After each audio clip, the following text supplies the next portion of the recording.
반갑습니다. 행정사 송범석 대표입니다. 오늘은 출장을 위해서 미리 영상을 촬영하고 있습니다. 그 탄원서 문의가 좀 많은데요. 탄원서에 대한 것들을 좀 짚어보도록 할게요. 자, 우리가 그 여러 가지 용어로 사용이 되고 있는데, 탄원서는 누가 써주는 거냐? 내가 쓰는 게 아니에요. 탄원서는 다른 사람들, 여기서 말하는 다른 사람이라고 하는 것은 지인, 가족, 친구, 동료 뭐 상관없습니다. 그냥 길 가다가 지나가는 사람도 나 음주운전자인데 이거 좀 써가야 되니까 사인 하나 해주셔, 이렇게 해서 그 사람이 써주시면 돼요. 그러니까 지인이 아니더라도 내가 모르는 사람이라고 해도 제3자가 나를 위해서 써주는 것, 나를 위한 선처를 구하기 위해 써주는 것을 탄원서라고 합니다. 자, 그런데 탄원서와 비슷한 개념들이 있는데 그거 좀 정리를 할게요. 정확하게 이게 뭐 법률적으로 정리가 되는 건 아니고 일반적으로 쓰는 용어 정의를 좀 하는 겁니다. 자, 탄원서라고 하는 게 뭐라고 했죠? 타인이 나를 위해서 선처를 구하는 글이다 라고 했습니다.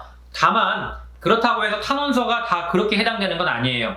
타인이 제3자가 나를 위해서 선처를 해주는 것도 맞지만, 타인이 나를 더 엄벌을 해달라고 해서 쓰는 것도 탄원서가 있을 수가 있어요. 그러니까 타인이 나를 위해 쓰는 글은 탄원서가 맞는데, 나를 더 선처를 해달라고 수사기관에 넣는 것이나 또는 뭐 이제 행정재판부에 넣는 거, 심판할 때 넣는 거, 이런 거 다 탄원서가 될 수가 있는데, 반대로 나에 대해서 저 사람 나쁜 사람이니까 더 처벌해 주십시오, 이렇게 내는 것도 탄원서가 될 수가 있어요. 이때에는 어디에 내겠습니까? 네, 본인이 그 수사기관 같은 데 더 넣겠죠. 엄벌해달라고. 이런 게 탄원서가 될 수도 있고, 또 이제 조금 넓은 의미에서 탄원서라고 한다면 국가기관에 대해서 내가 이런 건의가 있으니까 이런 것 좀 봐주면 안 되겠습니까? 라고 어떤 건의를 하는 것도 행정 쪽에선 탄원서라고 좀 넓은 의미로 보고 있습니다. 탄원서라는 의미 자체가 그렇게 정확하진 않아요. 근데 우리가 이제 이 실무를 할 때 일반적인 탄원서는 타인이 나를 위해서 써주는 건데 나의 선처를 위해서 써주는 거다. 정확하게 이 정도 의미만 생각하시면 될 것 같아요. 여기와 비슷한 개념은 뭐가 있을까요? 진정서가 있습니다. 진정서는 사실 너무 포괄적인 의미로 쓰이고 있는데요.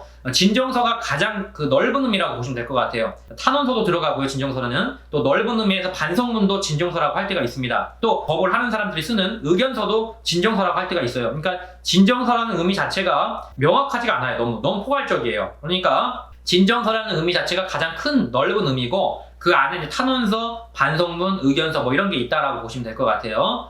자, 그리고 이제 반성문이라는 건 타인이 쓰는 게 아니라 내가 쓰는 겁니다. 내가 나 자신의 반성을 위해 쓰는 걸 반성문이라고 합니다. 탄원서하고는 구별이 되겠죠? 그래서 탄원서라는 거는 타인이 나를 위해 써주는 거다. 자, 탄원서는 몇 부를 받아야 좋습니까? 라고 물어보시는데 그런 거 정해진 거 없습니다.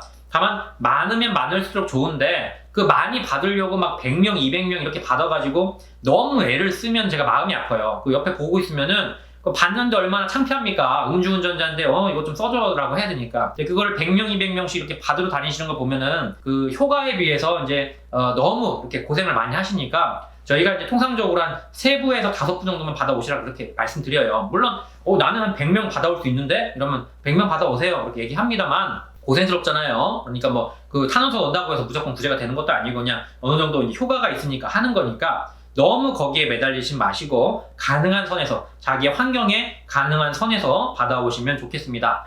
자, 그리고 탄원서는 이제 연명 탄원서가 있고 일반 탄원서가 있는데, 일반 탄원서는 한 명이 한 장에 쓰는 거고, 연명 탄원서는 여러 명이 사인 이렇게 우리 어디 사인 받으러 다니는 거 있잖아요. 아파트 뭐 재개발 뭐 조합 같은데 사인 받으러 가는 거 한 번씩 해보셨죠? 네, 그런 걸 연명이라고 합니다. 그래서 여러 사람 받을 수가 있는데 뭐 효과가 뭐가 좋다 하긴 좀 어렵고요. 일단은 뭐 받을 수 있는 것들로 받아주시면 좋을 것 같습니다. 자, 그리고 탄원서를 내는 기관은 뭐 경찰서 내도 되고, 그다음에 뭐 법원 내도 되고 다 내도 되는데, 일반적으로 이제 경찰서는 반성문 위주로 많이 넣고 있고요. 저희 같은 경우에 나중에 이제 행정심판할 때나 소송할 때에는 탄원서를 좀 넣고 있죠. 그래서 탄원서 넣는 그 어떤 기관도 정해져 있지는 않다. 자, 여기까지 탄원서에 대한 설명을 드렸고요. 탄원서에 대한 정확한 개념 정리를 좀 해보려고 했습니다. 자, 송범석 대표였습니다. 언제든지 저희 카페나 유튜브 게시판에다가 댓글, 질문글 남겨주시면 제가 설명드리고 있으니까요. 언제든지